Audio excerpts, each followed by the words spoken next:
प्यारे बच्चों, आज की कक्षा में आप सभी लोगों का स्वागत है। हम लोग कक्षा 9 का सामाजिक विज्ञान की भूगोल विषय का अध्ययन शुरू करेंगे। तो प्यारे बच्चों, इस विषय में हम लोग तीसरा अध्याय अपवाह का अध्ययन करेंगे। तो इस अध्याय पर पीछे 2 वीडियो बन चुके हैं। अब उसके आगे तीसरा वीडियो शुरू होगा, जो आखिरी वीडियो भी होगा। प्यारे बच्चों, जो पीछे चर्चाएं की गई उनमें बात कर लें तो हम लोगों ने जो पढ़ा था अपवाह की किसे कहते हैं, अपवाह कितने प्रकार के होते हैं और जल विभाजक किसे कहा जाता है। उसके बाद हम लोगों ने हिमालय से निकलने वाली नदियां, नदी तंत्र जिसमें सिंधु, गंगा, ब्रह्मपुत्र और इन नदियों की विशेषताओं के बारे में अध्ययन किया। उसके बाद हम लोगों ने प्रायद्वीपीय भारत से निकलने वाली नदियां और उनकी विशेषताओं के बारे में अध्ययन किया, जिसमें खास तौर से नर्मदा, ताप्ती, गोदावरी, कृष्णा, महानदी, कावेरी आदि नदियों का जिक्र किया था। तो नदियों के बारे में हम लोगों ने चर्चाएं तो कर ली थी, लेकिन अपवाह के अंतर्गत ही हम झील, जिसे अंग्रेजी में लेक कहते हैं, झील टॉपिक पर आज चर्चा करेंगे। झील को अंग्रेजी में क्या कहते हैं बच्चों? Lake, LAKE। झील अगर जल की लवणता के आधार पर देखें तो झील 2 प्रकार के होते हैं, एक खारे पानी की झील और एक मीठे पानी की झील। मीठे पानी की झील। अब इन दोनों में अंतर क्या है, इसके बारे में चर्चा कर ले। जिस जल में लवण की मात्रा अधिक होती है, जो पीने योग्य नहीं होता है, वह खारा पानी होता है, जैसे समुद्र का जल। तो ऐसे जल जो होते हैं वह खारे पानी के झील इससे बनते हैं। मीठे पानी जिसमें लवणता नहीं पाई जाती है और पीने योग्य होता है, वह मीठे पानी की झील होती है।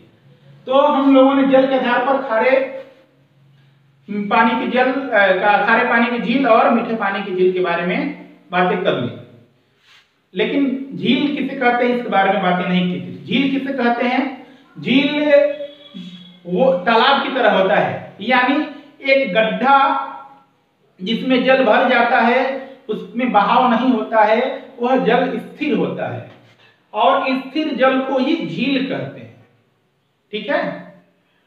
तो पृथ्वी पर बहुत बड़े बड़े झील हैं जो गड्ढे में यानी प्लेट टेक्टोनिक के कारण, गर्त में पानी के जमाव के कारण ऐसे झील बन गए।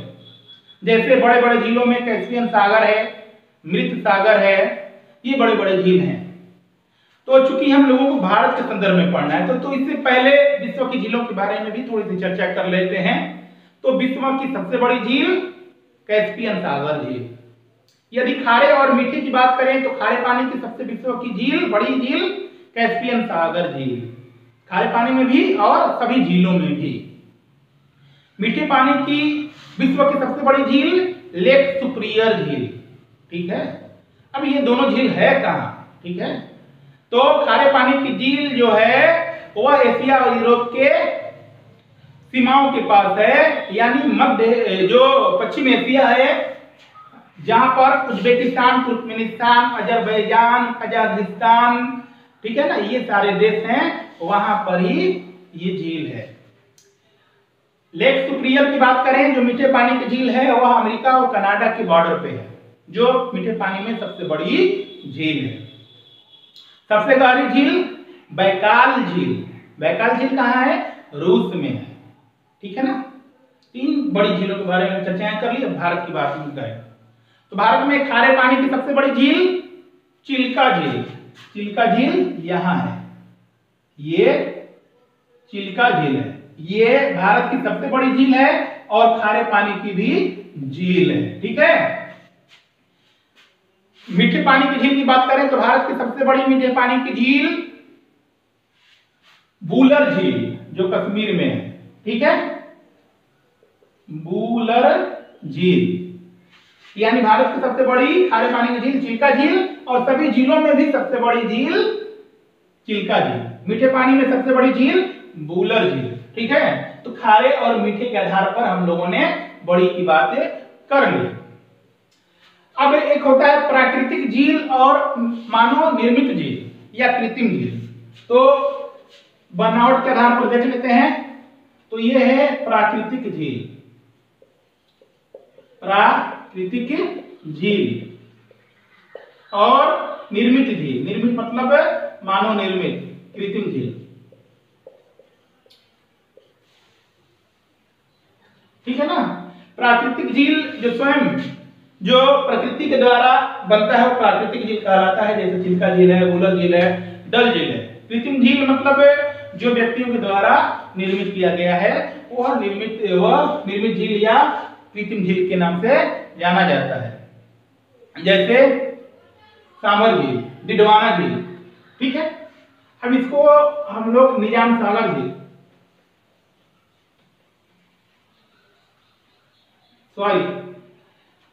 मानव निर्मित झील जैसे गोविंद सागर झील।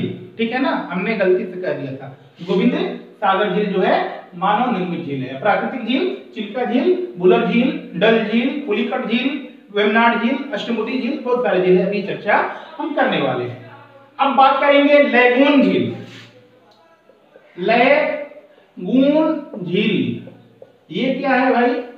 लैगून झील यानी तटीय क्षेत्र में जब समुद्र का पानी स्थल में प्रवेश कर जाए ज्वार के कारण, यानी ज्वार भाटा होता है ना, ज्वार के कारण जब समुद्र का जल स्थल में प्रवेश कर जाए किंतु वह वापस न जा सके, ठीक है ना, और वहीं पर जम जाए, तो वह जो झील बनता है उसे ही लैगून झील कहते हैं। और इस प्रकार की झील लैगून झील कौन है? चिल्का झील है, जो उड़ीसा में स्थित है। और यह खारे पानी की झील है, यानी समुद्र का जल यहाँ प्रवेश कर गया लेकिन यहाँ से निकला नहीं। ठीक है ना, तो ये लैगून झील है, खारे पानी की झील है, चिल्का झील है, और यह जो है उड़ीसा में स्थित है।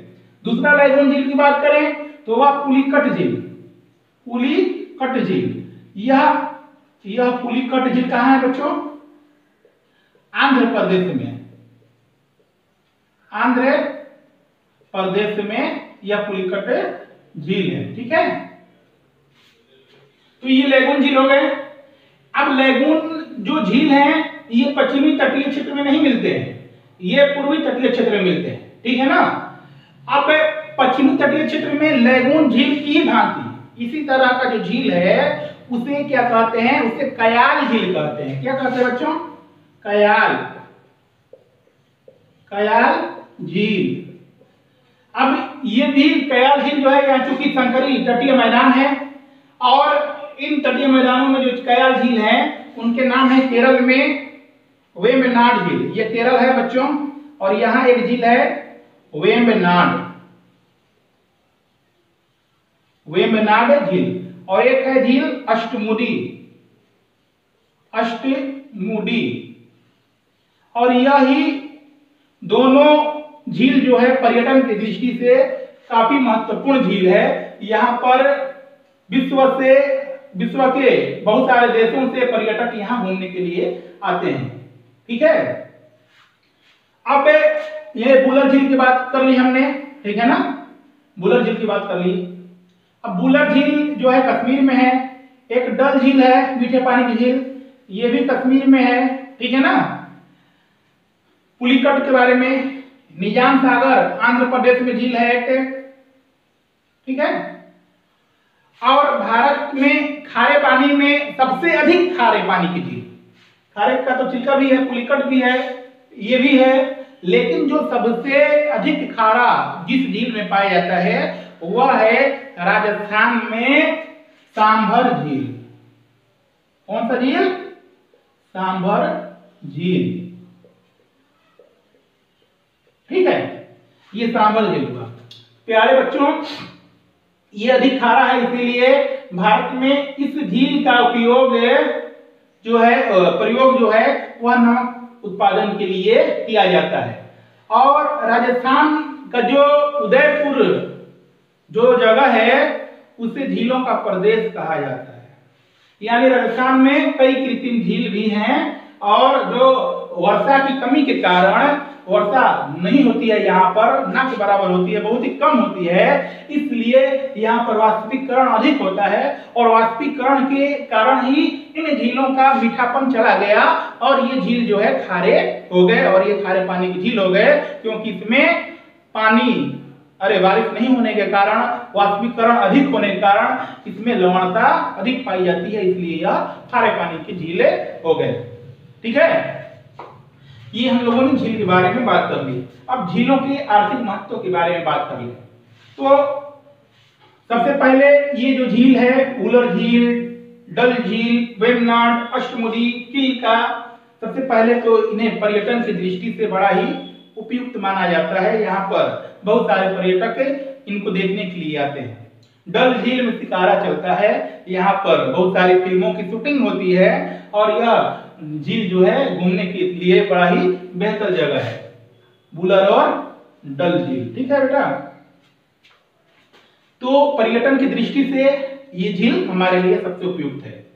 फिर बात करते हैं नमक की दृष्टि से।